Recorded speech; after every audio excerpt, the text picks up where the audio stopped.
Buenas tardes nuevamente, gracias por acompañarnos y responder positivamente a las convocatorias que desde el Colegio de Bioquímicos de la segunda circunscripción hacemos para mantenernos actualizados.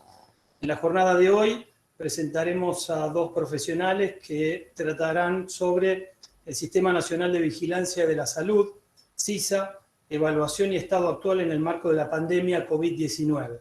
Hoy tendremos la presentación del Magíster en Salud Pública Carlos Giovaccini, que es especialista en epidemiología y además es licenciado en psicología.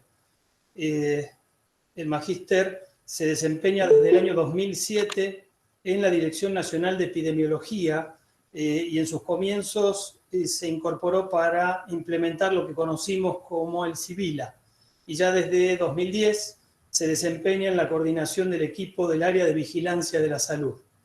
Además, también tendremos la presentación del bioquímico Fernando Airasca, que es referente del Sistema de Vigilancia por Laboratorio, el SNBS 2.0 SISA, y además se desempeña en la Dirección de Bioquímica en la Secretaría de Salud Pública en nuestra municipalidad de la ciudad de Rosario.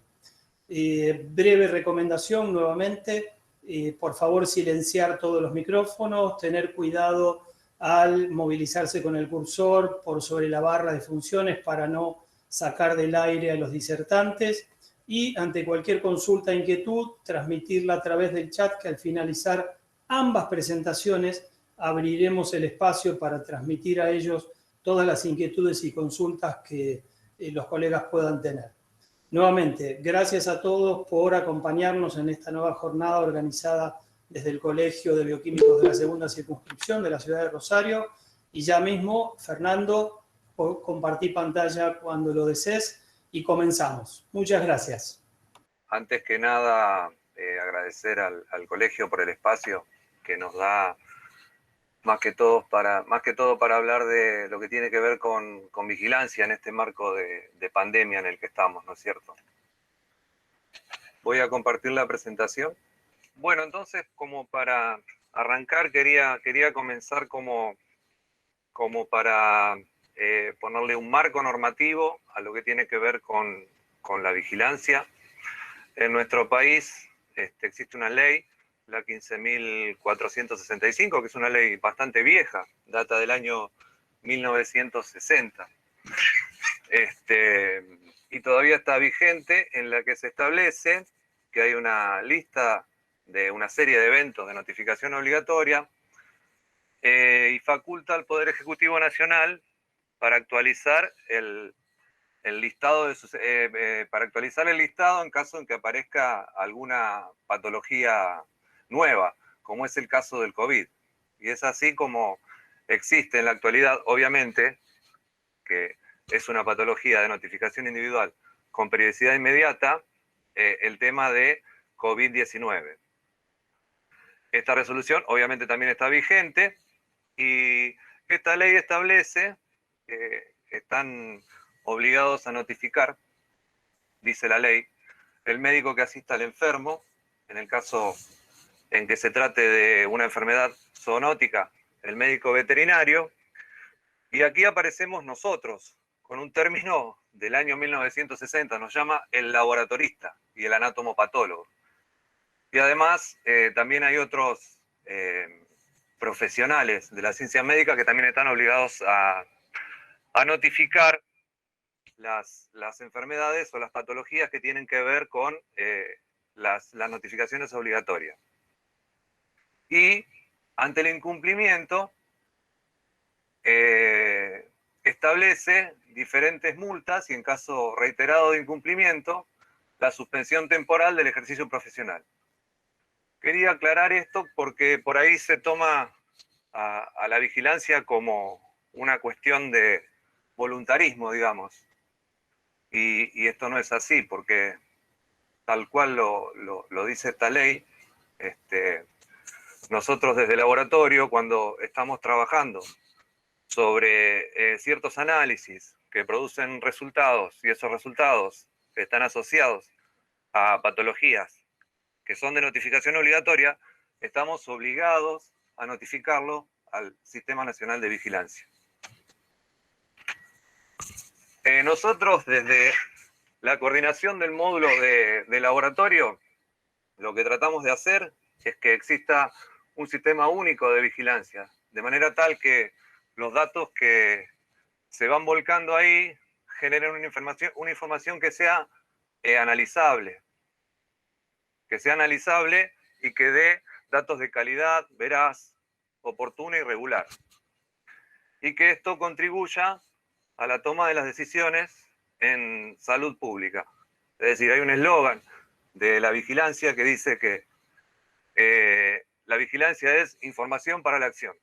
Y nuestra misión es gestionar el sistema de vigilancia por laboratorios de manera tal que llevamos a cabo la estrategia de implementación, funcionamiento y monitoreo en todo el territorio de la provincia y de una manera coordinada con los actores provinciales y nacionales involucrados, ¿no es cierto? Entonces, nuestra función como coordinadores es brindar capacitación permanente a los recursos humanos vinculados a la vigilancia por laboratorio, evaluación y monitoreo del funcionamiento del SNBS, y trabajar sobre los datos que se van generando en el sistema de vigilancia, en la consolidación, evaluación y difusión de esa información. Bajo este marco, en nuestra provincia, hace muchos años ya que estamos trabajando en tratar de implementar la vigilancia. Empezamos por allá por el año 2009, siempre con el apoyo y la colaboración de la gente de Nación, Goyo y su equipo principalmente. Y arrancamos trabajando primero de una manera centralizada en dos puntos importantes de nuestra provincia, con los ingresos individuales de enfermedad de notificación obligatoria ante sospecha. Empezamos con esto porque digamos que son, sacando marcos de brotes, epidemias, o como en este caso en pandemia, los que tienen menor volumen de notificación y alto impacto epidemiológico. Una vez que logramos realizar esta carga centralizada, empezamos con trabajos de capacitación sobre los diferentes hospitales más importantes de los nodos de nuestra provincia de Santa Fe, Rosario, Reconquista y Venado Tuerto, para tratar de implementar una estrategia de descentralización de la carga.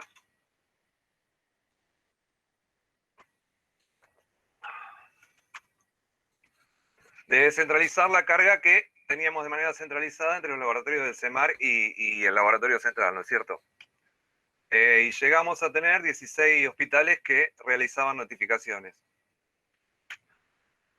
Después ampliamos un poco la lista o la nómina de cosas que íbamos notificando, continuando con trabajos de capacitación, fundamentalmente yendo a todos los hospitales, fundamentalmente del subsector público de salud, y empezamos a ampliarla trabajando en las notificaciones individuales ante muestras positivas y en el agrupado sobre nuestra tasadora, que era la embarazada. Y de esta manera también fuimos sumando mayor cantidad de nodos, de tal forma que en el año 2010 llegamos a tener 22 establecimientos que ya estaban involucrados en lo que tiene que ver con la vigilancia.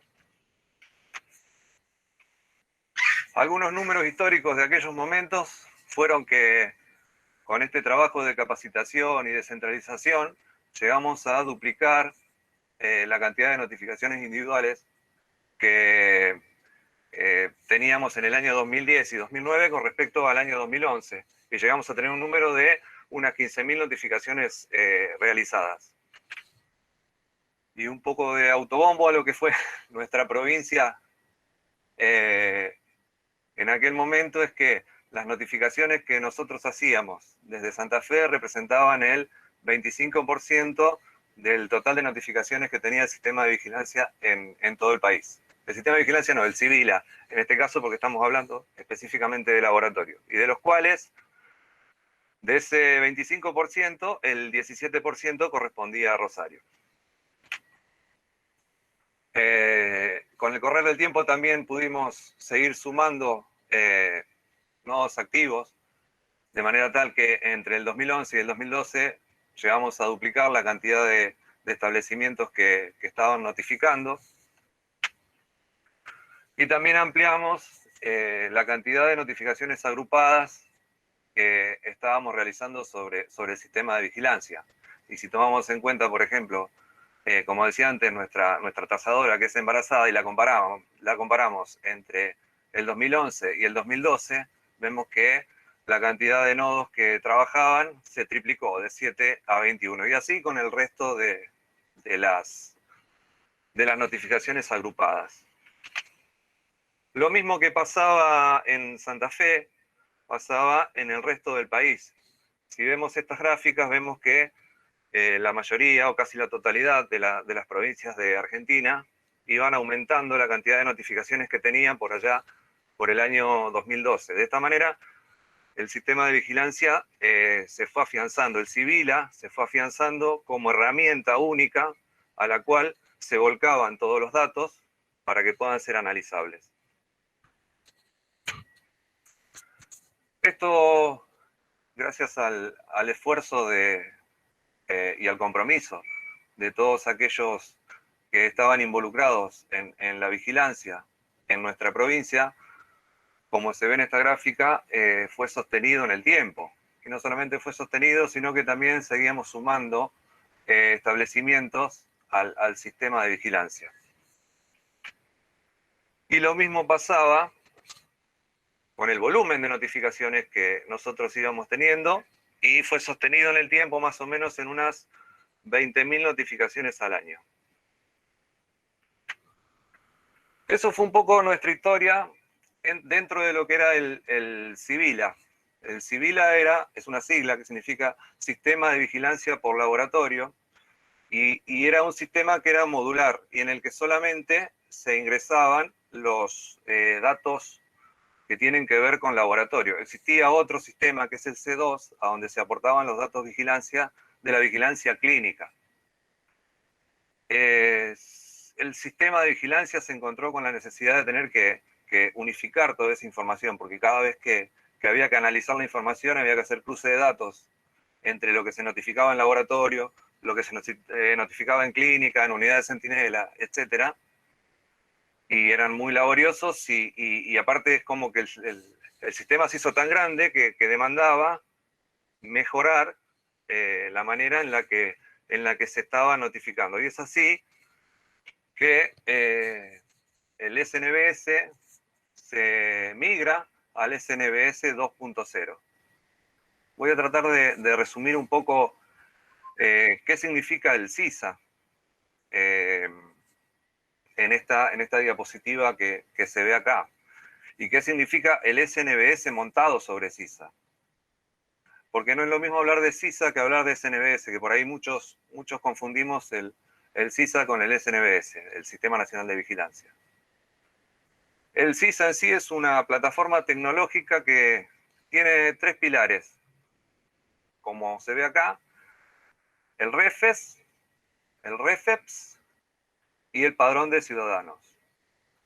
Estos 3 pilares son los siguientes. El REFES es el Registro Federal de Establecimientos de Salud, y lo que tiene es un registro de todos los establecimientos de salud del país, validados sobre las autoridades provinciales. Es decir, que un establecimiento, para poder figurar en el REFES, tiene que estar validado con ciertos requisitos que se le piden desde la administración provincial.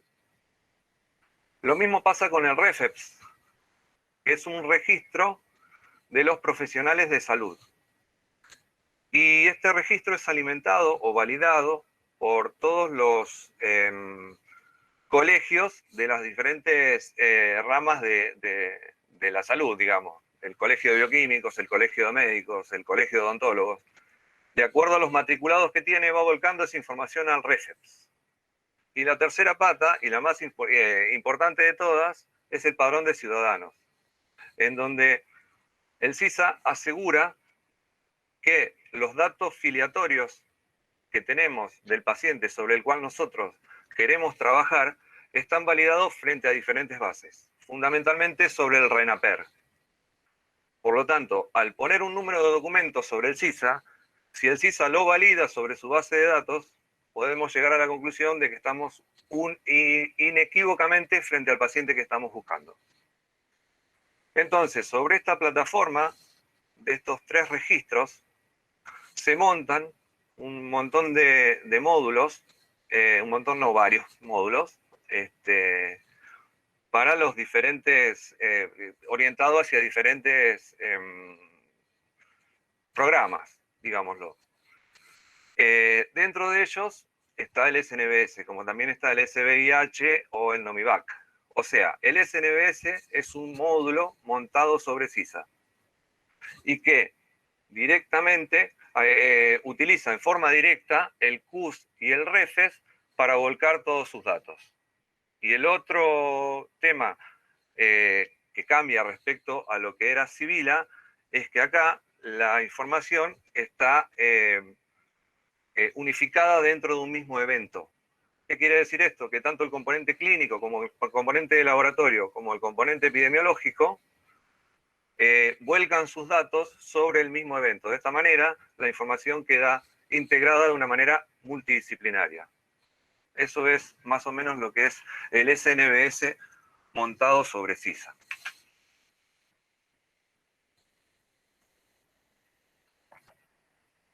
Bien. ¿Cómo funciona el SNBS? Es a través de un software montado en Internet, es decir, es un software web, en donde se involucran las distintas estrategias de vigilancia epidemiológica, es decir, están unificadas. Para poder acceder, por lo tanto, lo único que se necesita es una PC y una conexión a Internet. Y además de eso, ser un usuario CISA autorizado para el módulo SNBS. Y los requisitos para ser usuario del SNBS es realizar un curso autoadministrado, totalmente autoadministrado, de capacitación, que está montado sobre el campus virtual de la OPS. Este curso es un curso muy sencillo que tiene 4 unidades y una vez que se termina el curso emite un certificado. Ese certificado nos lo envían a nosotros. Nosotros le vamos a devolver a ustedes una declaración jurada para que alguna autoridad responsable del establecimiento a donde ustedes estén trabajando se los tiene que firmar, nos devuelven esa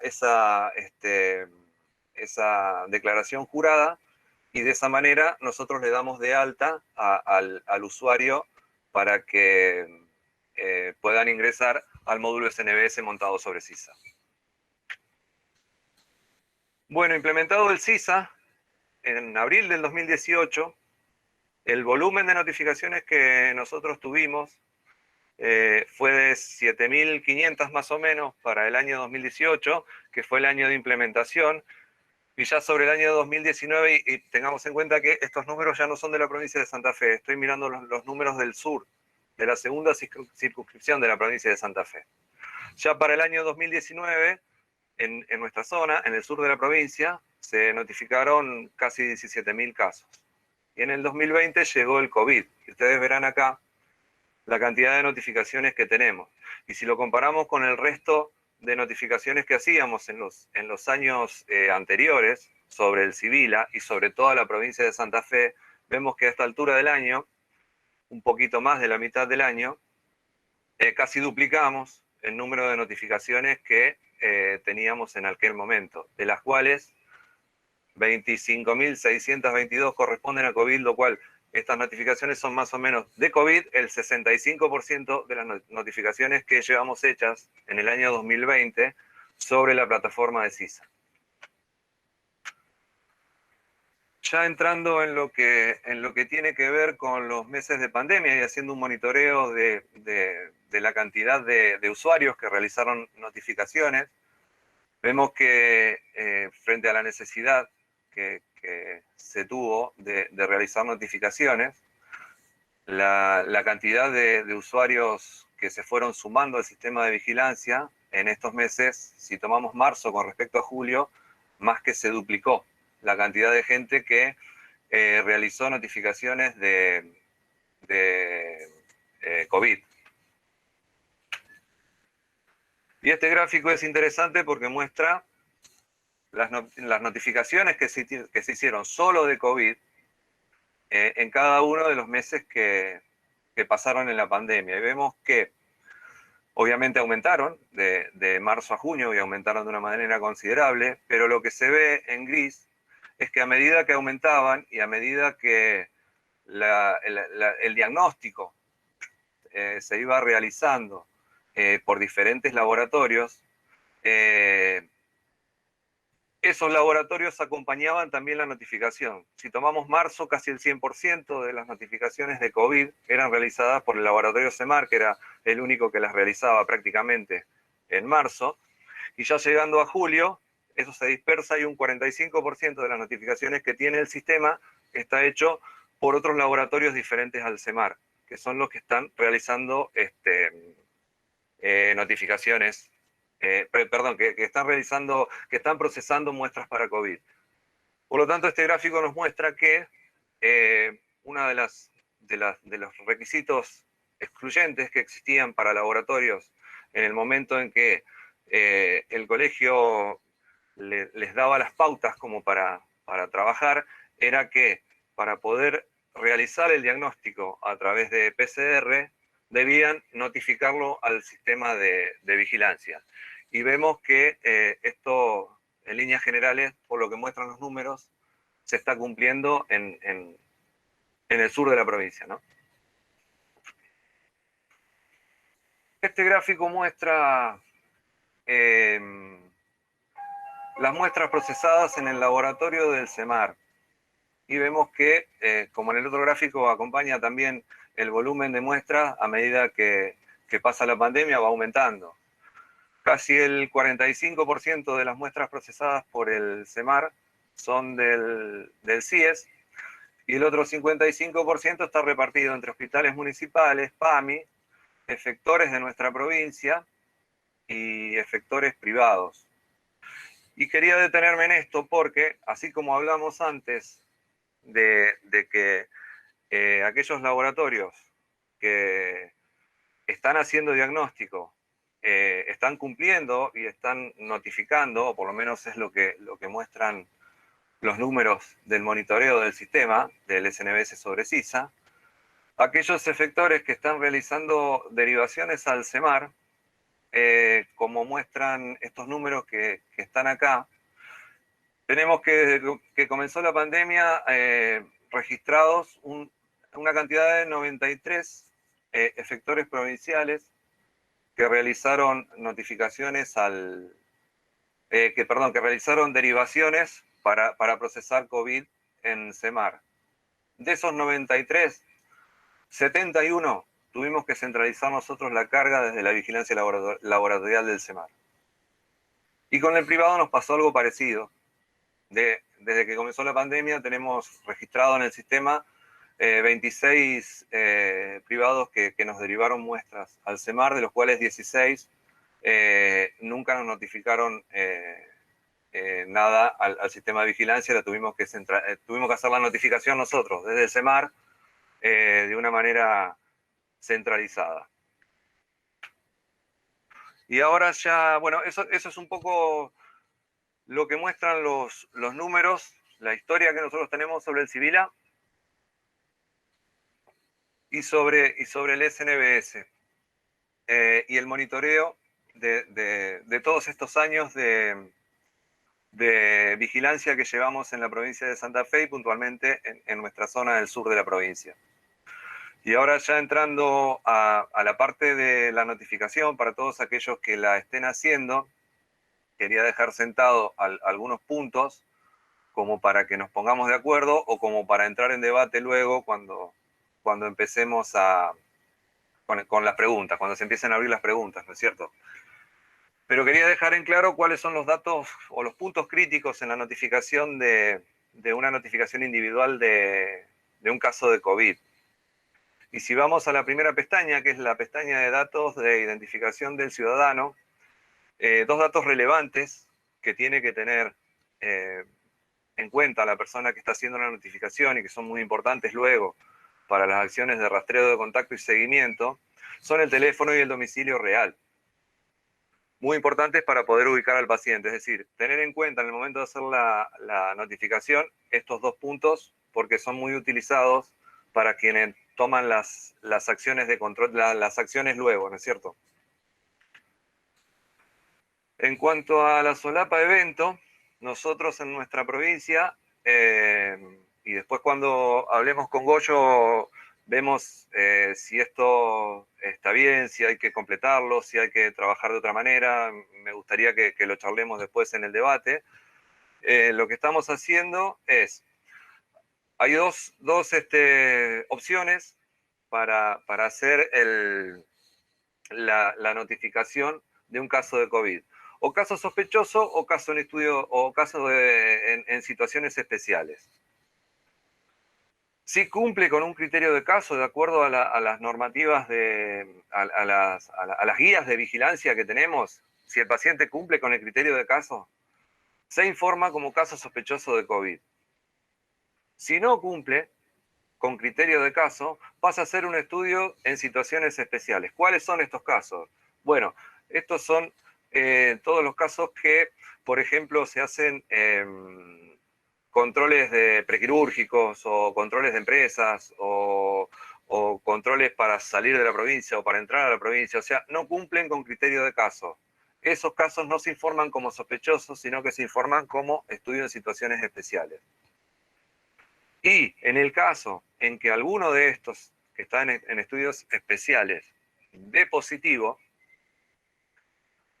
no tiene la opción el estudios especiales de cargarle el positivo, pero se transforma automáticamente en un caso. Por lo tanto, hay que cerrar el estudios especiales con el resultado ver caso sospechoso de COVID-19 y dar de alta un nuevo evento como caso sospechoso y cargarle el detectable así. Es decir, que estos pacientes van a tener dos eventos. El estudio en situaciones especiales cerrado como ver caso sospechoso de COVID y el caso sospechoso de COVID como caso confirmado. Lo que yo decía es tener especial cuidado en el momento en que guardamos lo que se informó en resultado, porque eso impacta directamente sobre el número de casos reportados, ya sean descartados o confirmados. Si nosotros nos equivocamos en el detectable o no detectable, eso suma un caso de detectable o no detectable en los tableros que están usando todas nuestras autoridades para tomar las decisiones, ¿no es cierto? Por lo tanto, es un punto crítico el tema de tratar de no confundirse o controlar muy bien el detectable no detectable antes de grabar. Y esta es una cuestión nueva que salió en una guía de la semana pasada y que la dejo acá planteada para que después la charlemos con Goyo, en la que frente al volumen de trabajo que estamos teniendo, surgió una modificación en la manera de notificar los casos negativos. Y para aquellos lugares a donde se experimenten dificultades en la capacidad de carga, ya no hace falta ingresarle el resultado como no detectable. Solamente cargándole la clasificación manual como caso descartado por laboratorio, ya es suficiente porque el sistema lo toma como un caso descartado. Lo cual agiliza un poco la carga porque hay un paso menos por hacer. Eso quisiera que después lo charlemos con vos, Goyo. En la solapa documentos, y esto es muy útil para la gente que nuevamente está trabajando en la información, en rescatar la información que se está notificando, contar con la ficha epidemiológica. Y la solapa documentos es una herramienta muy valiosa que tiene el SNBS sobre CISA, a donde se puede subir una foto o un escaneo de la ficha epidemiológica para después poder ser utilizada por quien esté evaluando o analizando el caso. Y esto creo que es todo lo que tenía para decirles. No quiero dejar de agradecer a todo el equipo del CEMAR, de la Dirección de Bioquímica, que está trabajando en lo que es el COVID y la pandemia y en los constantes cambios de escenario que vamos teniendo y a los cuales nos vamos adaptando y vamos tratando de cumplir con las expectativas o de cumplir con la notificación al sistema de vigilancia de la mejor manera que podemos. Muchas gracias. Gracias, doctora Irasca. Gracias, Fernando, por tu presentación. Y ahora va a continuar con la misma el magíster Carlos Giovaccini. Carlos, todo tuyo el micrófono. Bueno, muchísimas gracias. Primero, por supuesto, agradecerles mucho la invitación. Estamos en un momento muy particular, ¿no? No se lo tengo que decir yo, nos pasa a todos. Creo que este tipo de encuentros es una de las pocas cosas que uno podría decir que es un beneficio de este momento, ¿no? Nos acostumbró a poder encontrarnos de otras maneras. Y para mí, que estoy en Buenos Aires, estoy muy contento de poder compartir ahora con más de 60 personas de un lugar bioquímicos, de un lugar que para el sistema de vigilancia es súper importante y no es demagógico. Lo mostró recién Fernando. El trabajo que hizo la provincia de Santa Fe en la implementación del Civila ha hecho que la vigilancia epidemiológica de Argentina le deba mucho de lo que pudo aprender y crecer, porque durante varios años un cuarto de los datos aportados al sistema de vigilancia por laboratorios lo aportaba el Civila de Santa Fe. Datos de mucha calidad, pero además el sistema de vigilancia por laboratorio, que en principio había sido pensado para aportar especificidad a la vigilancia epidemiológica, es decir, poder decirnos cuáles eran verdaderos casos, cuáles no eran casos, etcétera, mostró que la vigilancia epidemiológica argentina duplicó y en algunos eventos ese volumen fue aún mucho mayor de diferencia, los datos que ya tenía por la vigilancia clínica, es decir, que los laboratorios no solo aportaban especificidad, sino lo que se llama sensibilidad del sistema de vigilancia, es decir, captaba el sistema de vigilancia casos sospechosos, no solo confirmados o descartados, el doble que lo hacía antes gracias al aporte de los laboratorios, es decir, que había muchos casos que no estaban notificados, que solo eran visibles para el sistema de vigilancia por el aporte que hacían los laboratorios. Y en esa historia tuvo mucho que ver todo el equipo de Santa Fe, que se tomó con mucha seriedad y profesionalismo, como lo han hecho durante todos esos años, la implementación de la vigilancia por laboratorio en la provincia, y nosotros tenemos muchísimo para agradecer y muchos amigos por volver a visitar cuando nos deje el coronavirus. Así que les agradezco muchísimo la invitación, para mí es un placer estar hoy compartiendo con ustedes y voy a tratar de hacer el aporte que pueda a que sea una conversación amena, así que para que sea amena vamos a tratar de que no sea muy monologal. Le agradezco mucho a Fernando, primero porque me gustó mucho su presentación y me parece que recorrió los principales tópicos que seguramente a ustedes les interesan. Así que yo me voy a tomar como algunas libertades gracias a que antes estuvo Fernando y dijo lo que había que decir. Entonces les voy a mostrar algunas diapositivas tomando un poco de carrera, ¿no? Es decir, yendo un poco para atrás, en la parte más de por qué hacemos lo que hacemos y qué quiere decir para los que hacemos, los que trabajamos en salud pública, la vigilancia, el aporte que podemos hacer a la salud de todos, ¿no? Pública no en el sentido de lo estatal, sino de lo que nos importa a todos, ¿no? De lo público. Y la pandemia de coronavirus nos evita tener que explicar un montón de cosas, ¿no? Todos vivimos que la salud pública es un problema de todos en este momento, porque hace que puedas ir a trabajar o no, hace que estés cuidando a tu vecino, a tu familia, etcétera, si mantienes la distancia, hace que te preocupe el aumento de la ocupación de cama de terapia intensiva, que es una noticia de noticiero que nunca ocurrió, ¿no? Por lo menos en mi corta edad, yo nunca había visto que la ocupación de cama de terapia intensiva fuera la noticia del noticiero. Entonces les voy a compartir, si me era acá, ¿no? Una presentación que vamos a tratar de que no sea muy larga.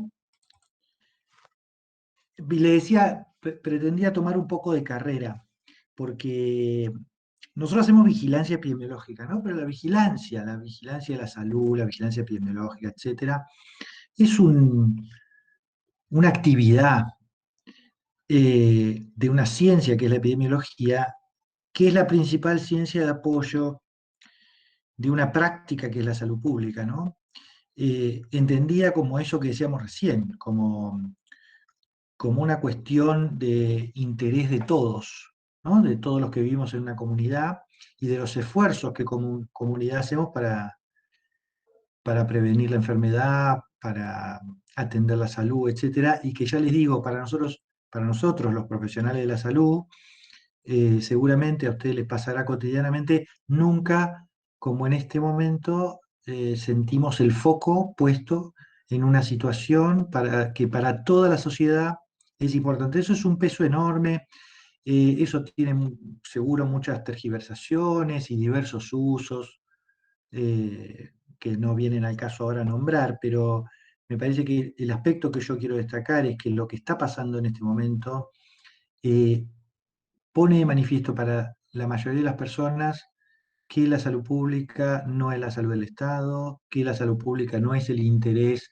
de cómo hacemos con problemas raros que le pasan a otros, sino en qué cosa estamos comprometidos como sociedad para prevenir la enfermedad, atender la salud, etcétera, entre todos los que formamos parte de ella, y en este caso particular, no sé si me parece que hay muchos aspectos bien interesantes de lo que está pasando, que es cómo lo público y lo privado, lo estatal, o sea, las formas de financiamiento estatales y privadas, etcétera, también empiezan a tener unas lógicas de relacionamiento que no son las habituales, ¿no?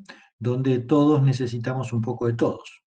Porque si colapsa un subsector, lo que sería importante es que el otro esté ahí para soportarlo, ¿no? Y no siempre es el subsector público. Digo, podrían bien pasar en lugares con alta cobertura de salud que se ocuparan primero, por ejemplo, en las camas del sector privado, porque la gente tiene mayor niveles de cobertura sanitaria, etcétera.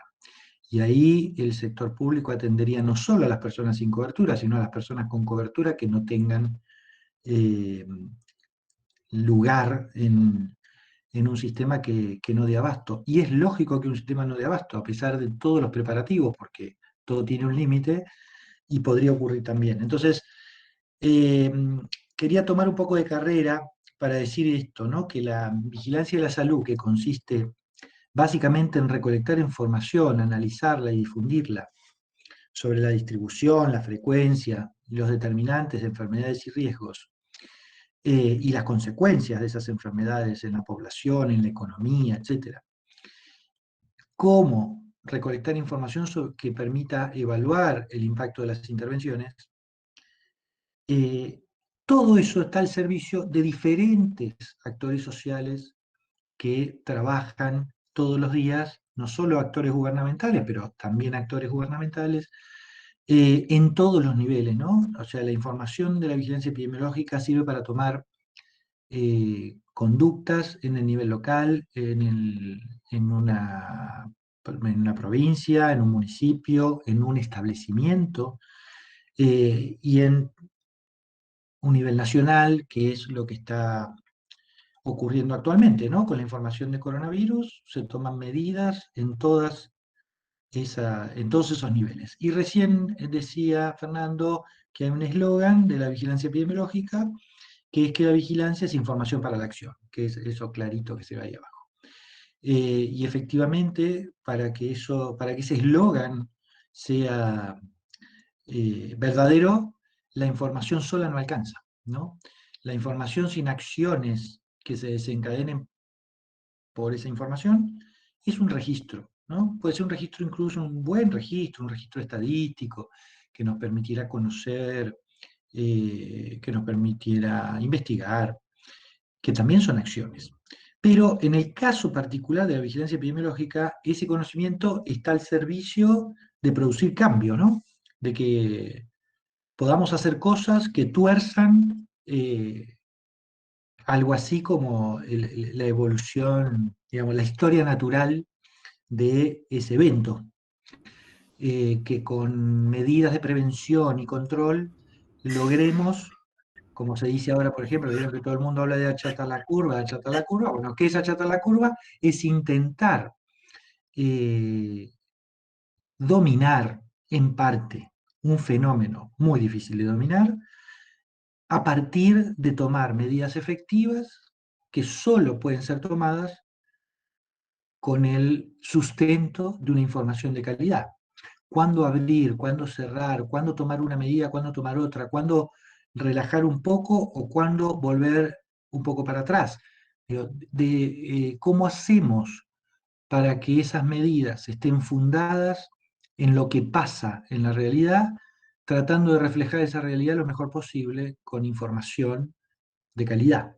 Y eso es lo que quiere hacer la vigilancia epidemiológica, que las decisiones que se toman en todos los niveles cuenten con la mejor información posible, porque la mejor información posible no garantiza la mejor medida, ¿no? Nunca.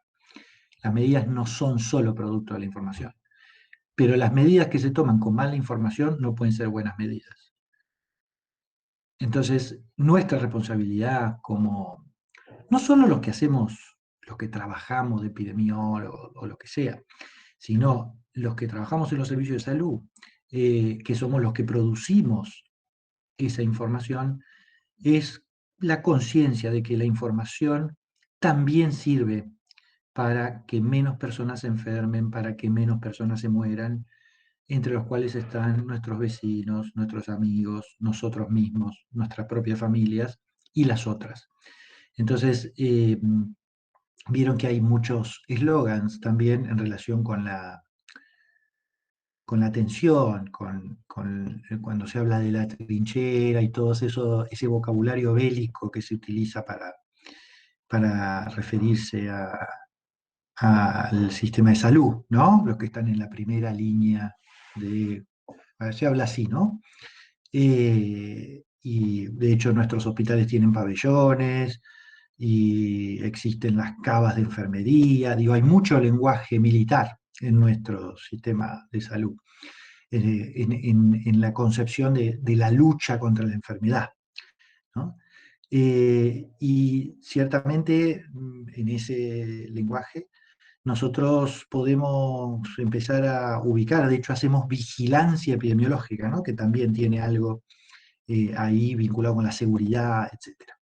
Entonces, en ese contexto semántico, digamos, los que trabajamos en salud valoramos mucho la atención porque todos los que estudiamos una carrera vinculada con la salud consideramos que es un valor la atención de los pacientes, ¿sí? Es el máximo valor positivo en el que nos formamos todos los que hacemos carreras asistenciales. Y muchas veces nos pasa que, o por lo menos a mí me ha pasado, encontrarme con, yo no, si tengo poco tiempo, no voy a priorizar la burocracia de hacer papeles por sobre la asistencia, ¿no? Que es lo importante, porque me debo a los pacientes. Y estamos todos de acuerdo. Entonces, ¿por qué consideramos que es importante el registro? Porque con buena información menos personas sufrirán los efectos evitables de ciertos daños a la salud poblacional. Entonces, si nosotros consideramos que un buen registro en el momento adecuado, puesto en las manos adecuadas, puede salvar las vidas de algunos cuantos, entonces empieza a dejar de ser un acto burocrático que me lo piden porque es obligatorio, porque está en la norma, porque, ¿sí? Y podemos hacer el camino inverso. está en las normas porque estamos de acuerdo en que hay cosas que son prioritarias socialmente, ¿no? Porque es mejor que paremos en el semáforo que está rojo, porque de cruzar en rojo tenemos el riesgo para nosotros y para otros, ¿sí? Para nuestra salud y nuestra vida y para la salud y la vida de los demás. Entonces ahí tenemos, por supuesto que también hay gente que pasa en rojo, y entonces ahí tenemos la, la norma también sirve para sancionar esa vulneración de lo que está previsto. Pero más allá de la sanción, lo que esa norma nos indica es que nos pusimos de acuerdo en que hay algo que es mejor que hagamos todos de una manera, ¿no? Entonces la vigilancia epidemiológica tiene grandes desafíos y cuantos más seamos los que tenemos la conciencia y el trabajo cotidiano, decía recién Fernando, no es de voluntarismo, ¿no? No es solo un trabajo de las personas interesadas en el problema, sino que debe ser un esfuerzo colectivo. Bueno, y acá estas dos diapositivas que les voy a mostrar tienen unos 4 o 5 años, que las traje a propósito, porque hace 4 o 5 años en algunos lugares eran como extemporáneas, ¿no? Hablar de la globalización de las enfermedades infecciosas emergentes y reemergentes como desafíos actuales para la salud pública, eso siempre lo fue, pero ahora no hay nada que explicar, ¿no es cierto? Como en un mes un virus nuevo se propagó por todo el globo, ¿no?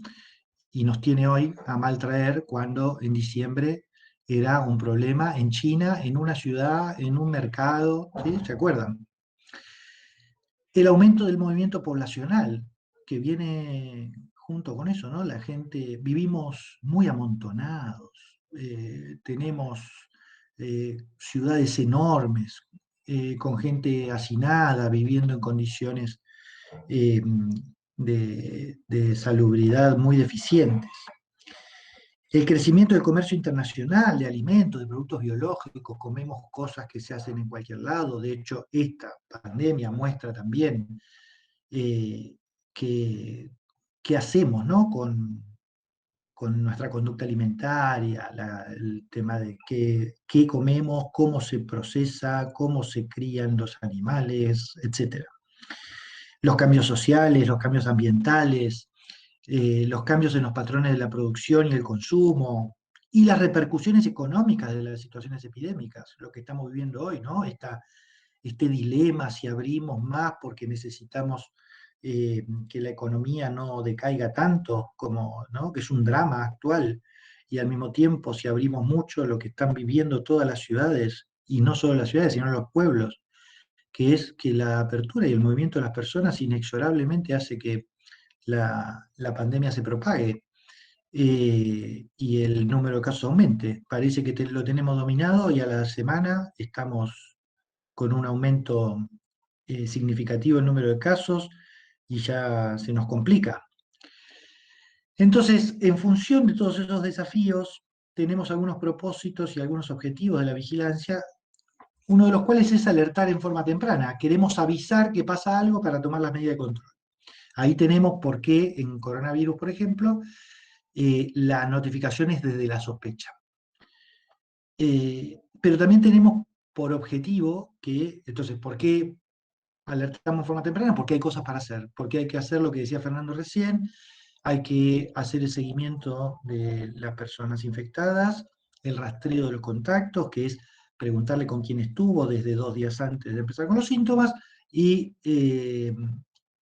identificar a las personas que cumplan con la definición de contacto estrecho, ponerlas a ellas mismas en cuarentena y poder seguirlas durante 14 días, ¿sí? Para darles la atención que necesitan si se vuelven casos, y si se vuelven casos, aislar a sus propios contactos y ponerlos en cuarentena, que es la única medida que nos va quedando cuando hay más apertura, o sea, la manera de ir a buscar a las personas, rastrear los contactos y aislarlos para tratar de interrumpir la cadena de transmisión.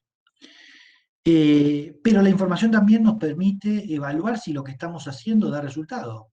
Si nosotros decimos, bueno, tal medida da o no da resultado. ¿Cómo nos vamos a dar cuenta? Nos vamos a dar cuenta con la información aportada, con si pudimos bajar la cantidad de casos por día, si pudimos cortar alguna cadena de transmisión, veremos que nuestros casos dejan de aumentar o no aumentan en el mismo ritmo, etc.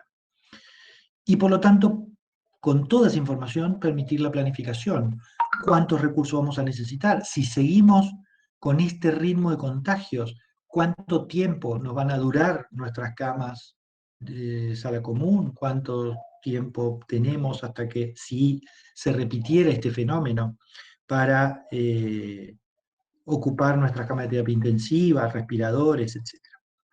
Entonces, en función de esos objetivos, hace muchos años, como dijo recién Fernando muy bien, tenemos una ley de enfermedad de notificación obligatoria y tenemos resoluciones, etcétera, que la actualizan.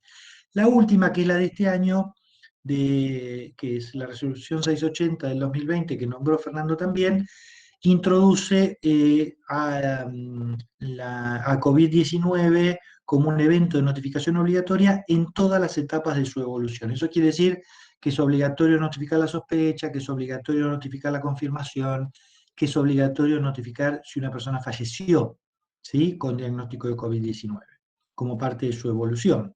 O si está de alta, ¿sí?, si está de alta y se curó, que también es una forma de su evolución. Digo, todo eso está implicado en la notificación, porque todo eso es necesario evaluar a la hora de saber si las medidas que estamos tomando son efectivas. Digo, ese es el sentido por el cual lo hacemos, ¿sí? Que es el sentido de poder tomar las conductas necesarias para cuidar a la población de la manera adecuada. Como mostró Fernando, desde el 60 que el laboratorista es un actor importante, pero desde aquella época hasta ahora lo es cada vez más importante por el aporte en muchos de los sentidos que hace a la vigilancia epidemiológica. Esto es un poco un desarrollo del Sistema Nacional de Vigilancia, no los quiero aburrir mucho con eso, solo contarles que hace muchos años, en el año 2001, se hizo una evaluación de la vigilancia en Argentina y desde ahí se propuso, cuando era una tecnología incipiente la de tener internet, tener un sistema que fuera más oportuno, ¿no? Y se evaluó que la oportunidad iba a beneficiarse mucho de un sistema en tiempo real a través de utilizar recursos de internet. Pero el 2001 fue un año difícil para los argentinos, no nos olvidamos, pero digo, hace 20 años era algo diferente la disponibilidad de internet y recursos tecnológicos. En este momento sigue siendo una limitante en muchos lugares, pero se redujo muchísimo la limitación de la tecnología y nos dio tiempo para aprender. Entre otras cosas, aprendimos mucho del Civila. El Civila tenía una herramienta muy rudimentaria de derivación de muestras, pero ese rudimentario digo porque no era más que la posibilidad de que cuando yo cargara un caso se lo podía derivar a otro para que le cargue, por ejemplo, un estudio de mayor complejidad, ¿sí? Un laboratorio de nivel local mandaba al CEMAR una muestra y el CEMAR le contestaba con el resultado. Eso es lo mismo que puede hacer hoy con el SNBC2. Eso hoy parece algo no tan universal, ¿no? Porque no tenemos una historia clínica única en todos lados. Es algo muy deseable, pero no siempre accesible, sobre todo interinstitucionalmente. Por supuesto, hay muchos lugares que ya tienen un registro clínico electrónico, instituciones privadas, públicas, de la seguridad social, pero que interactúen entre ellas, hasta donde yo conozco, no. Entonces, hoy, si un laboratorio participa de un caso, un laboratorio privado, por ejemplo, participa de un caso y ese caso también es estudiado por un laboratorio de referencia nacional y el paciente está en una clínica y después lo deriva en otro lado, todos esos actores están comunicados a través de una misma ficha, que es la ficha del Sistema Nacional de Vigilancia, donde todos los que participan tienen acceso a la información de ese paciente y solo los que participan. A la información no tiene acceso cualquiera, sino todos aquellos que tienen alguna responsabilidad con el caso, ¿sí?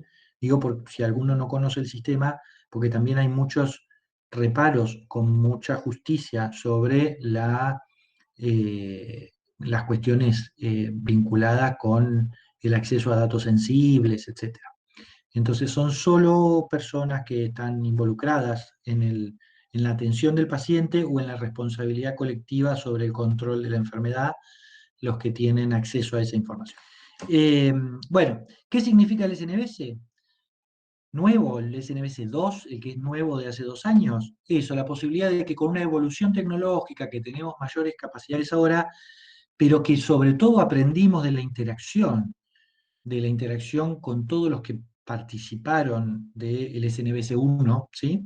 Y como les decía recién, del Civila, de la referencia y contrarreferencia de muestras, etcétera.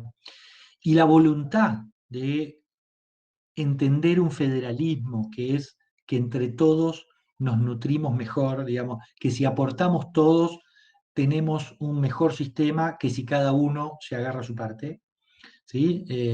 Digo, hoy un paciente, un caso, etcétera, es un problema para la atención, para el lugar a donde está ocurriendo, pero también para el lugar donde vive, para el lugar desde donde vino.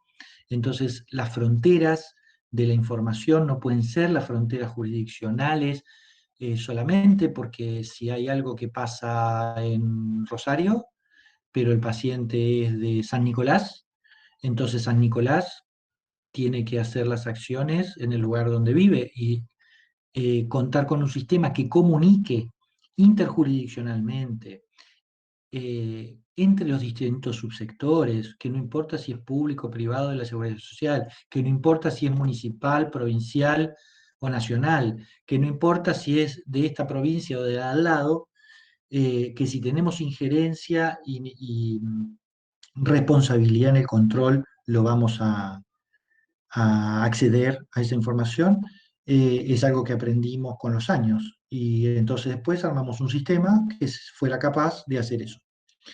Y es un sistema que hoy compartimos en su gestión, no solo en su concepción, con las 24 jurisdicciones. Ahí recién mostraba Fernando que para acceder al Sistema Nacional de Vigilancia como usuario, tienen que comunicarse con su referente provincial, quien lo va a guiar, en este caso, el equipo de Fernando y todo el equipo de bioquímica de Rosario, los va a guiar en la capacitación, en las necesidades de información que tienen y en función de eso van a armar un perfil de usuario compatible con las necesidades que tienen de participación en el sistema, etc. Esa gestión que hace la provincia la hace sobre un sistema nacional que es compartido por todos. Y fundamentalmente tenemos la ilusión de que es un instrumento que contribuye a mejorar la salud, que es el objetivo de todos los que trabajamos en eso.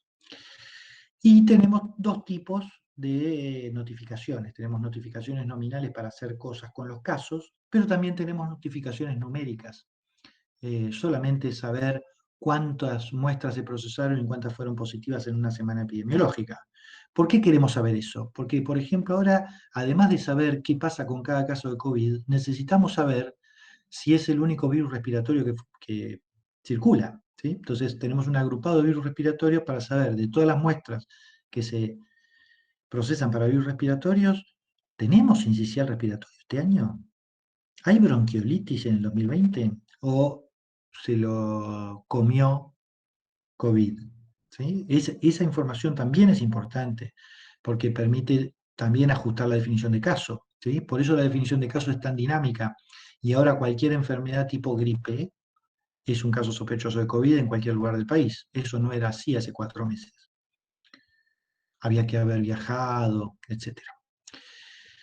Y tenemos una estructura de un formulario de notificación, que no los voy ahora a agobiar con eso, pero básicamente tiene distintas secciones, que muchas no las quiero retomar porque lo describió muy bien Fernando hace un ratito, pero que tienen que ver con datos de identificación del ciudadano, datos del evento, de la clínica, del laboratorio, epidemiológicos, y la posibilidad, porque ahí vi que había una pregunta también, de adjuntar, como decía Fernando, en la solapa documentos, la ficha epidemiológica. Entonces, nosotros ahí tenemos el fundamento de todo lo que pusimos, que nos vino por un papel que firmó otro profesional, probablemente, si estoy en un laboratorio.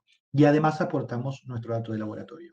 Entonces, esa ficha epidemiológica, que es un documento público, adjuntado en la solapa de documentos, no solo da fundamento a lo que yo volqué en el sistema, sino que tiene muchas veces información adicional. Por ejemplo, los datos de los contactos estrechos que están en la ficha epidemiológica. Y había una pregunta que era, si ya está en el SNBS, ¿por qué hay que mandarla por mail? Y efectivamente, si nosotros cargamos el caso y, por ejemplo, si tenemos la ficha epidemiológica, la subimos como una foto, una imagen a la solapa de documentos, toda la información de la que disponemos está en el sistema. Con lo cual no es necesario que nadie nos pida nada más, porque ya cumplimos con la notificación, pero además le hicimos llegar a todos los actores toda la información de la que disponíamos. Rápido les muestro cuál es la situación de COVID, así después charlamos. Hasta ayer había más de 20 millones de casos confirmados en el mundo. 214.000 fueron de ayer. Hasta ayer se habían muerto 737.417 personas, de las cuales 4.835 se notificaron ayer. Y fueron afectados hasta ahora 216 países, áreas o territorios con casos confirmados de COVID. Pero casi el 54% de los casos de todo el mundo sucedieron hasta ahora en nuestra región, en América. Y de esos, el 47% aproximadamente ocurrieron en Estados Unidos, el 28,4% en Brasil y el 2,4% en Argentina. Y acá tenemos cómo están los países hasta ayer en relación con algunos indicadores y dónde está la Argentina, ¿no? Cuántos casos confirmados tiene cada país. Y esto está ordenado por la cantidad de casos, pero por supuesto que la cantidad de casos es un indicador, pero también es más conveniente utilizar las tasas, es decir, en función de la cantidad de personas que viven en ese país. Pero quería traerles esto porque si bien nosotros tenemos una letalidad por ahora bastante baja, eh, tenemos un aumento de casos muy significativo y tenemos un número de casos por día en este momento muy elevado, ¿no? Con más de 7.500 casos por día. Así que es una situación que nos debe llevar a pensarla mucho y a tratar de tomar las mejores conductas para tratar de controlarla. Tenemos hasta ahora 5.200 muertos, lo cual hace una letalidad del 1,9%, una letalidad, como verán, bastante baja en relación con la región, es la segunda más baja. Tenemos 268.000 y pico de casos confirmados por laboratorio o nexo epidemiológico. Eso para contarles que hace muy pocos días se introdujo una nueva clasificación, que son los casos confirmados por nexo epidemiológico, es decir, que no necesitan el laboratorio para considerarse casos confirmados en el sentido de las conductas que hay que tomar, ¿sí? De aislamiento, seguimiento, etcétera, solo por ahora para convivientes, contactos estrechos de casos confirmados por laboratorio que hayan comenzado con síntomas, ¿sí? Que cumplan con la definición de caso sospechoso y sean convivientes, pueden ser considerados casos confirmados por nexo siempre que no sean embarazadas, mayores de 60 años, personas con factores de riesgo. Digo, todos esos tienen criterios de exclusión, no se pueden confirmar por nexo y deben ser confirmados por laboratorio, aunque sean convivientes. Pero mostrarles algunos indicadores vinculados con el rol del laboratorio. Ahora les voy a mostrar, acá tenemos un porcentaje de positividad, etcétera, que les voy a mostrar en un ratito. Estos son nuestros mapas de casos confirmados en todo el país. Ven cómo se va poblando todo el país, lo que era una problemática muy del área metropolitana de Buenos Aires, está extendiéndose y ustedes lo saben también muy bien porque en Rosario es una de las zonas afectadas en este momento, pero no solo Rosario, sino en todas las provincias de la región centro, Entre Ríos, Santa Fe, Córdoba, Buenos Aires y Cava, son provincias afectadas de manera importante. Por supuesto que todas las provincias de la región que no son Cava y Buenos Aires, el nivel de afectación es mucho menor todavía a lo que tiene Cava y Buenos Aires, pero el número de casos está creciendo en muchas ciudades del país y en toda la extensión, ¿no? Desde el NOA, el sur, etcétera.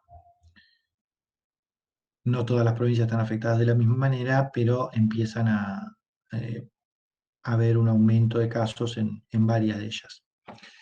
Ya les digo, con 7.600 casos para el día de ayer y un promedio de casos de 6.842 de la última semana. Bueno, esto es una curva epidémica que es solo para mostrarles cómo está nuestra curva y nuestros casos por día. La curva de fallecidos, que también quería hacer algunas aclaraciones vinculadas con que vieron que se informa habitualmente, murieron tantas personas hoy. Bueno, nosotros no sabemos todos los días las personas que se mueren, sino que todos los días tenemos notificaciones de personas fallecidas con COVID. Muchos de ellos no fallecieron hoy, sino que se informaron hoy. Entonces, en ese contexto, el mayor número registrado fue el 6 de agosto con 114 fallecidos. ¿Sí? Eso lo sabemos hoy, que el día hasta ahora que tuvo mayor número de fallecimientos fue ese, y 114 fue el número. Porcentaje de positividad, datos de laboratorio. Para la Ciudad de Buenos Aires, para el 11 de agosto, 34,5, le llamamos porcentaje de positividad a la cantidad de casos positivos sobre el total de casos con diagnóstico de laboratorio de ese día, ¿sí? Que se registró ese día o que se emitió el resultado ese día, pero fíjense que para la región metropolitana de Buenos Aires, sin Cava, fue del 50,2%, uno de cada dos casos fue positivo, y para el resto del país de 35, que es un número alto, ¿sí? Estamos en un momento difícil con muchos indicadores que muestran lo difícil que está, y acá está el porcentaje de positividad diferencial por provincia. Y acá hay otro dato de laboratorio para mostrarles que desde el inicio de la pandemia en Argentina, digamos, de que llegó, se realizaron 911.000 pruebas de diagnóstico de casos sospechosos, ¿sí? Fernando decía que tenemos varios eventos, ¿vieron? Para la notificación, casos sospechosos de COVID o estudios de COVID en situaciones especiales. ¿A qué le llamamos situaciones especiales? A los que no son casos sospechosos. Acá están contados para el diagnóstico solo casos sospechosos, ¿sí? Diagnóstico de enfermos, de personas que cumplen con la definición de caso. 911.596. Más allá del número crudo, lo que quiero destacar es que para lo que nos ocupa hoy, que es la vigilancia, son casi 1.000.000 de notificaciones, ¿sí? El esfuerzo que eso significa de cargar datos, de tener información. Vieron que mostraba bien Fernando, 15.000, 20.000, 6.000, bueno, hay casi 1.000.000 de notificaciones solo de coronavirus por laboratorio, ¿sí?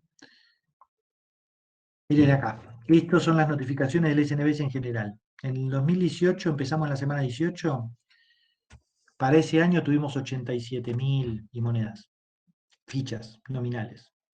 El año pasado, en todo el año, tuvimos 175.000, un número importante. El sistema de vigilancia registraba alrededor de 80, 90.000 casos por año. El año pasado tuvimos 175.000 notificaciones. Este año, hasta la semana 33, 1.081.000.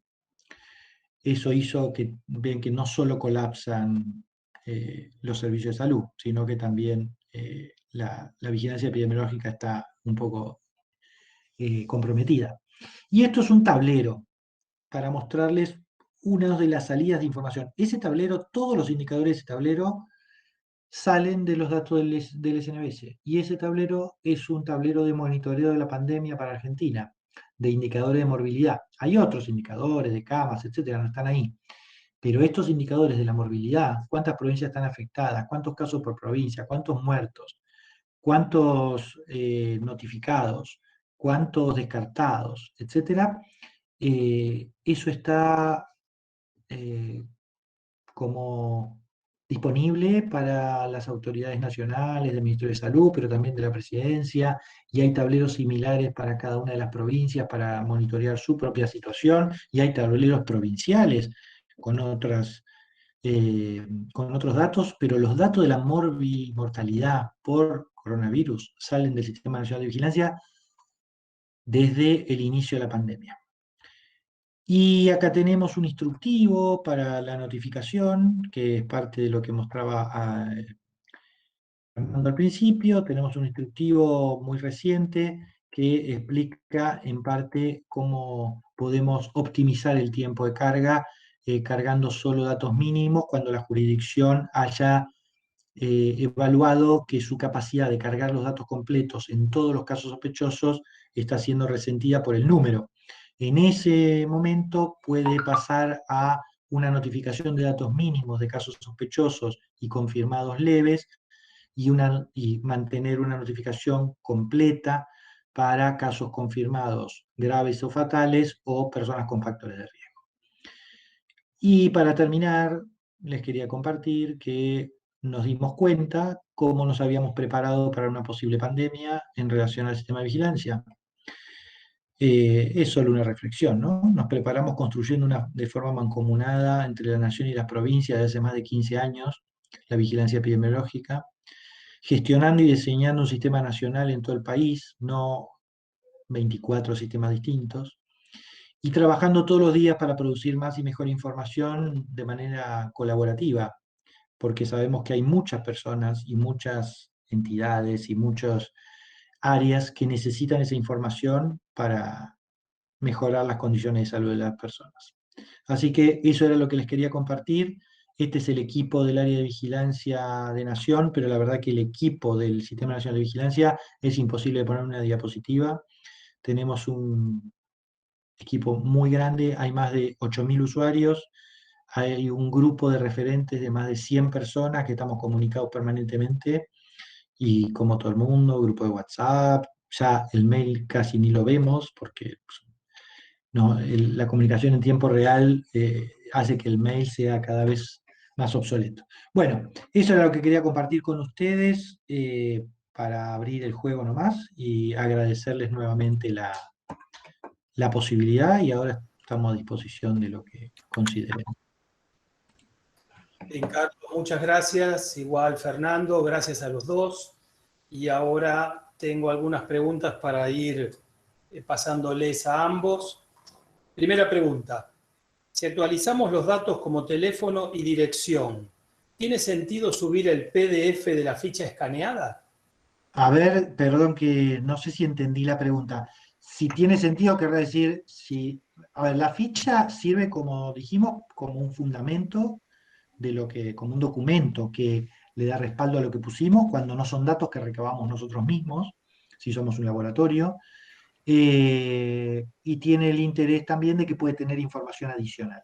Ahora, la actualización del domicilio es mucho más relevante porque las acciones se van a hacer en el domicilio y los alertas se van a disparar según el domicilio del paciente. Con lo cual, si yo lo tengo en un PDF adentro de pongo un documento, eso no genera un dato, genera una información que si la voy a buscar, es como abrir un cajón, ¿no? Lo tengo en mi cajón. Ahora, si lo coloqué adecuadamente en el domicilio, eso es dinámico y va a disparar una alerta a las autoridades sanitarias de ese domicilio. Entonces, si bien es deseable que carguen como PDF o como imagen la ficha en la solapa documentos, no suplanta completar los datos, porque el dato completo en el formato adecuado produce cosas que la foto no produce, ¿sí? Que es la posibilidad de generar información, no mirar información, ¿sí? Sino que ahí disparen distintas acciones. Sí, perdón, Fer.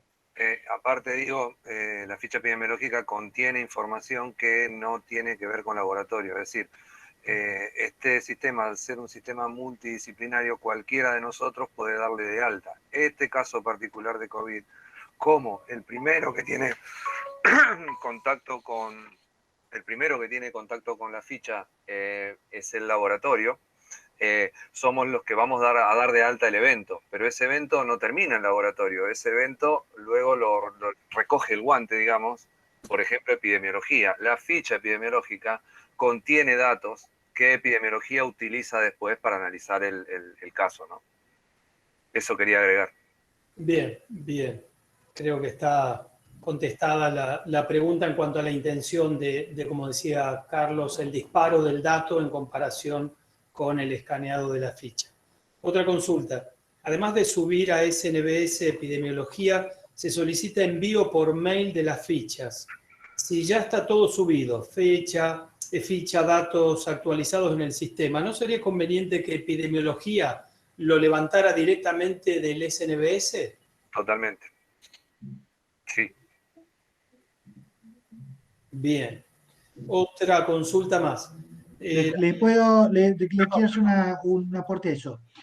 Nosotros hace muchos años promovemos que tratemos de no pedir nada más que la notificación al sistema de vigilancia, porque quiere ser un sistema más eficiente y no un doble registro que le exija 2 veces las cosas a un usuario. No obstante, también tenemos otra acepción de lo federal, que es que hay autoridades sanitarias, locales, provinciales, que después de lo obligatorio pueden además solicitar alguna cosa que no esté prevista en la obligación nacional. Lo nacional pone un piso, ¿no? Sin embargo, yo creo, no sé cuál es el caso, ni de dónde, y no importa, pero que si está todo cargado en el SNBS y si además pueden utilizar la solapa documentos para subir la ficha, nadie le tiene que pedir nada porque nadie lo va a necesitar. No es que no se lo tienen que pedir porque no correspondiera, sino porque van a tener acceso a toda la información sin necesidad de que la manden 2 veces, lo que hace a su vez tener que ir a buscar a 2 lugares distintos. Incluso para el que la solicita, lo más fácil es que esté todo en el mismo lugar.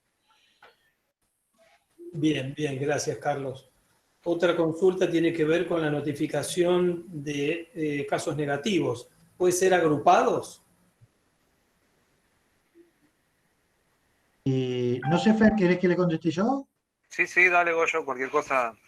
Bueno, Aporto. a ver, si tienen un ratito, yo les puedo compartir ahora el documento nuevo, este que les mostré, pero básicamente la notificación de datos mínimos apunta a esto, a que si en una jurisdicción, pongámosle Santa Fe o una jurisdicción dentro de la jurisdicción como Rosario y lo tiene acordado con la provincia, se han sobrepasado las capacidades para poder notificar todo de parte del laboratorio, lo que pueden hacer es notificar todos los positivos en las fichas nominales, los resultados positivos. Los casos sospechosos hay que notificarlos todos, con lo cual no puede haber un caso sospechoso sin ficha.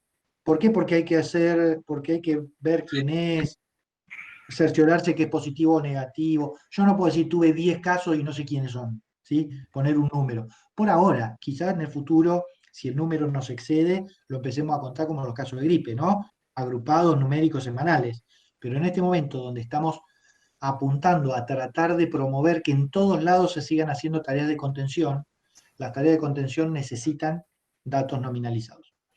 Entonces, si bien eso todavía es así, el laboratorio podría, a partir de esta actualización de la resolución 680, por definición de la jurisdicción, no del establecimiento, ¿sí? Una jurisdicción, por ejemplo, la provincia de Santa Fe, podría definir que si ha sobrepasado cierto umbral de posibilidad de cargar todos los datos, pueden cargar la ficha de todos los casos desde la sospecha, el laboratorio, en la solapa laboratorio, que vieron que hay que hacer un par de cosas, hay que poner la muestra, la fecha y lleva un ratito, entonces ahorrarnos ese paso en los negativos y poner solamente en la clasificación manual, caso, lo que dijo hoy Fernando, caso descartado por laboratorio, evitando tener que cargar la muestra, el resultado y todo eso que nos puede llevar un rato largo, eh, para reducir el tiempo de carga de datos. Esa es una. La otra es interoperar con sistemas electrónicos. O sea, si el laboratorio está automatizado, si tiene sistemas electrónicos que puedan dialogar con el SNBS, ahora hay posibilidades de empezar a interoperar el SNBS con sistemas electrónicos. Entonces ahí no hay que ahorrar información, hay que ahorrar tiempo humano de doble carga de datos. Si ustedes ya lo tienen en su sistema electrónico y consiguen que las personas de informática generen las salidas que se necesitan para dialogar con el SNBS en CISA, sería otra opción mucho más eficiente y completa, sin necesidad de resignar información y con mucha más eficiencia en el uso del tiempo de recurso humano. Pero bueno, hay distintas opciones. Dos cosas ahí para agregar, Goyo. Una es, respecto a esto, digamos, la capacidad de decisión con respecto a sí, desde nuestra jurisdicción. Vamos a no cargar los resultados a los negativos, es algo que ya excede a esta reunión, tendría que ser un consenso con Epidemio para ver qué uso le están dando esa información, etcétera, y de acuerdo a ese consenso, después comunicarle a todos nuestros usuarios de qué manera vamos a trabajar. Digamos, esta propuesta es nueva, es una propuesta que salió la semana pasada, me parece que habría que darle un consenso previo antes de definirlo. Eso por un lado. Y por otro lado, también hay que ver o darle autonomía a cada uno de los que estén haciendo uso del sistema respecto a si usan el sistema con derivaciones virtuales, y esas derivaciones virtuales es tomada por el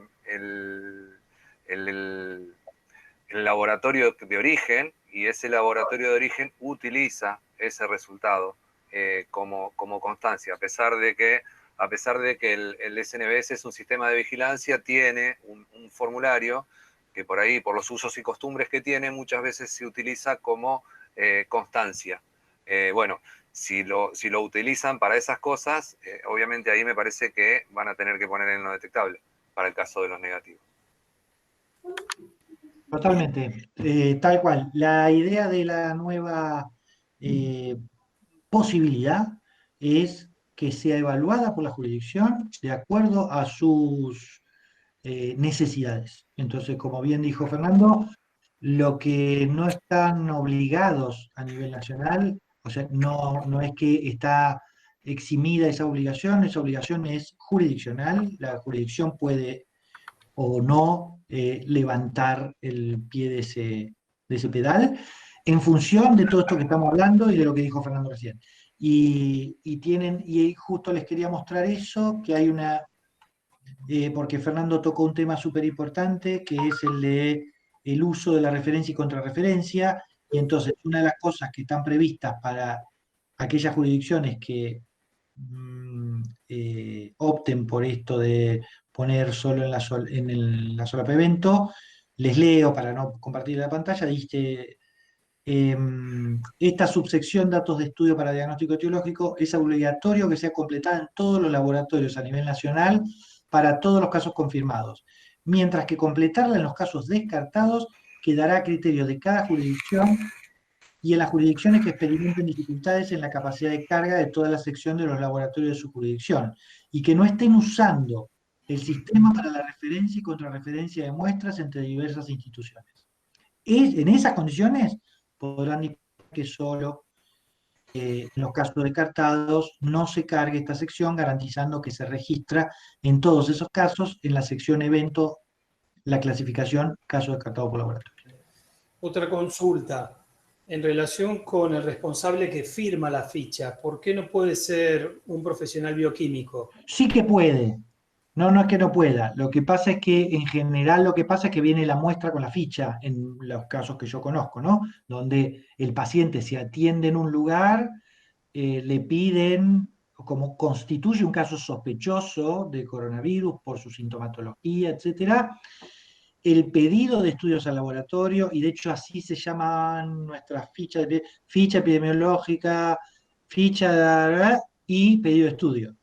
Entonces, sirve la ficha también para pedirle directamente el estudio al laboratorio, y en la mayor parte de las provincias lo que pasa es que la ficha va con la muestra al laboratorio y no es el laboratorio el que la confecciona inicialmente. Pero eso, eso no es una norma, eso es una cosa que pasa en muchos lugares. Si en un lugar la ficha la confecciona el laboratorio, hace la entrevista epidemiológica, el laboratorio, el laboratorista, el bioquímico, tiene todas las facultades y es un sujeto obligado a la notificación, con lo cual, si no tiene una ficha, puede confeccionarla perfectamente con el paciente y firmarla y ser él el responsable de esa información perfectamente. Pero lo que suele pasar es que el laboratorio recibe con la muestra en muchos lugares y por eso aludía a eso, ¿no? No a que no lo pueda hacer, sino a que en general el procedimiento no es comúnmente ese. Sí, creo que con tu acotación creo que queda bien claro lo que normalmente ocurre en la mayor parte de las situaciones. Y una de las últimas consultas es de una persona que más que la consulta es el planteo de su caso y suena más a reclamo. Dice, yo fui contacto estrecho de una persona cuyo hisopado fue positivo y pese a tener mis datos, nunca me contactaron. Fuimos seis contactos estrechos y nos aislamos por nuestra cuenta. Súper importante. A ver, ¿por qué habría que contactar a los contactos estrechos? ¿No? El rastreo de contactos y el seguimiento es súper importante por dos razones fundamentales. Primero, para saber que esas personas están pudiendo cumplir el aislamiento.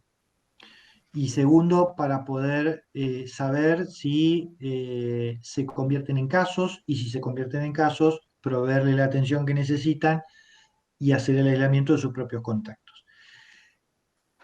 No sé cuál es el caso ni por qué no se contactaron. Lo cierto es que necesitamos la mejor información posible para que sea posible hacer esa, que es una acción que en todos lados donde empieza a aumentar el número de casos se resiente.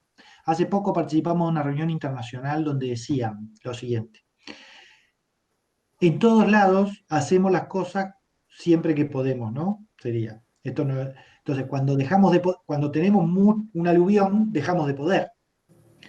Y eso pasa en todos lados hoy porque la pandemia es eso, es que en 2 semanas te llenaste de casos y ya lo que podías hacer hace 2 semanas, si no lo pudiste prever, si no te pudiste armar de más recursos, si creemos que lo vamos a resolver solo con recursos de salud, seguramente en 2, 3 semanas agotamos todos nuestros recursos y ya no podemos llamar a nadie y ya estamos sobrepasados, etc.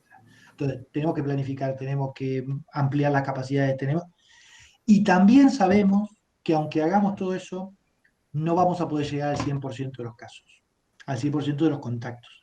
Entonces, en esa reunión internacional había un trabajo súper interesante que instaba a no abandonar el rastreo de contactos, porque había evidencia que aunque llegues al 40% del seguimiento de los contactos, tenés resultados positivos para el control. O sea, que no hay que dejar, no es bueno, ya está, son muchos, no lo hacemos más. No, son muchos, lo hacemos todo lo que podemos, sumamos gente, llamamos gente de otro lado y aún así no vamos a llegar a hacer a todos, pero vamos a tratar de hacer en el mayor número posible. Entonces yo no sé cuál es el caso de la persona que habla, ni por qué no la llamaron, pero es posible que eso empiece a pasar con mayor frecuencia y seguro que necesitamos tener mejores herramientas para que pase menos. Estamos proponiendo herramientas electrónicas también para hacer el seguimiento de los contactos. En la Ciudad de Buenos Aires y en Córdoba, creo, están funcionando ya distintas iniciativas. Un robot se comunica con vos por WhatsApp y vos le contestás y de acuerdo a tus respuestas se disparan alertas o se direccionan acciones. ¿Por qué? Porque hay 7.000 casos por día y 7.000 casos por día producen 20.000 contactos, por lo menos. Y hay que seguir a 20.000 contactos de hoy durante 14 días. Pero hay otros 20.000 mañana y otros 20.000 pasado. Digo, eso es contando de que no crezca el número de casos, ¿no? Que si se mantiene el número de contactos se reproduce de una manera enorme. Así que, bueno, lamento que no la hayan llamado. y la verdad es que la acción más eficiente es esa. Pero también lo que dijo la persona. A ver, necesitamos que el Estado tenga más capacidades y necesitamos que el Estado recurra a otros organismos del propio Estado y aún no del Estado, ¿sí? Para hacer rastreo de contactos. Pero también necesitamos de esa conciencia ciudadana. No la llamó nadie, pero 6 personas se autoaislaron porque entendieron que esa es la medida de control. No vamos a llegar al 100% de las personas. Así que también necesitamos hacer educación para que ojalá que podamos llamar a todos, pero todos deben saber cuál es la conducta a seguir si sos un contacto estrecho, independientemente de que logremos llamarlo. Bien, bien, muy claro, Carlos, gracias.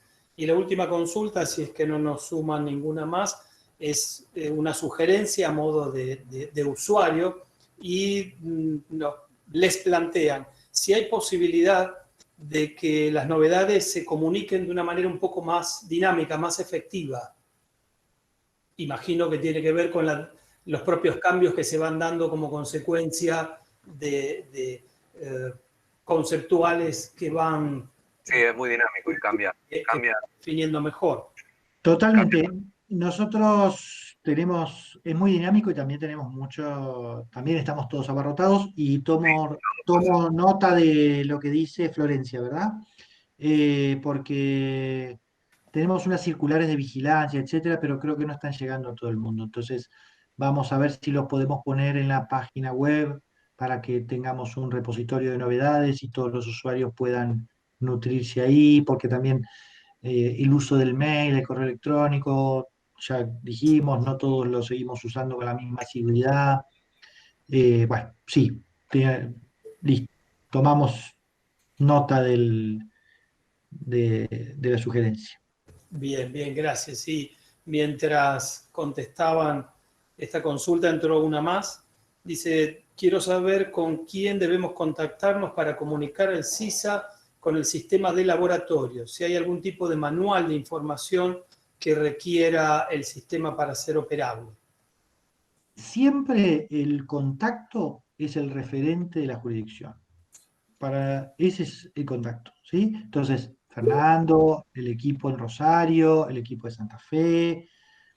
La interoperabilidad está recién empezando, ¿no? En la Ciudad de Buenos Aires ya se abren las fichas por interoperabilidad, hay interoperabilidad para ciertas áreas, para ciertas partes de la ficha, etc.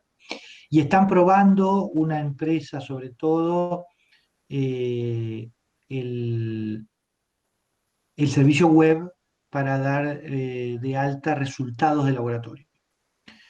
Entonces, para probar ese servicio web con la persona que habla, podría hablar con Fernando, si Fernando está de acuerdo. Habla con Fernando, que es quien nos va a decir Por a supuesto. nosotros que determinada persona quiere empezar a interoperar. Para interoperar tiene que tener un usuario del SNBS, haber hecho la capacitación, ser un usuario del SNBS, porque nosotros no recibimos de forma directa, porque no sabemos quiénes son los que escriben, si son personas obligadas a la notificación, etcétera. Todo ese circuito que dijo Fernando, que tienen una declaración jurada, etcétera, eso se hace a nivel jurisdiccional, y una vez que eso ocurre, y declaran su interés en utilizar el servicio web, los ponemos en contacto con el área de sistema de información, que es de la que depende el CISA, para que les den los materiales para la interoperabilidad, para que les den toda la documentación de qué tipo de información y cómo la tienen que enviar, y ya es un diálogo informático, ¿sí? Entre los equipos de informática del proveedor o de lo que sea, del lugar que quiere interoperar, con el CISA. Pero el responsable de esa información siempre es el responsable bioquímico del lugar, ¿sí? No es un sistema que tiene en el medio al usuario, aunque no sea el usuario el que lo opere manualmente.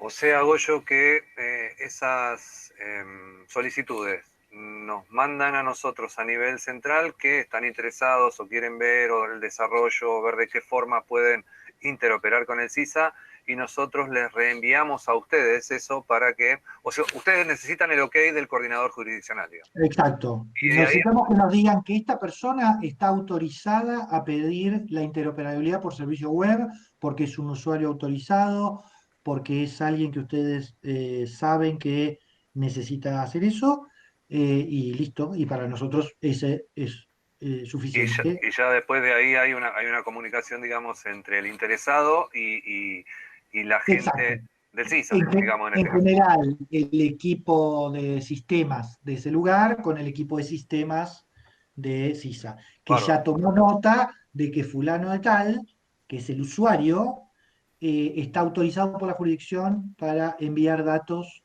de manera automática para la notificación. Clarísimo. Con ese usuario. Ok, El ok. usuario, para que te des una idea, Elsa Baumeister es la jefa del laboratorio de virología que hace virus respiratorios.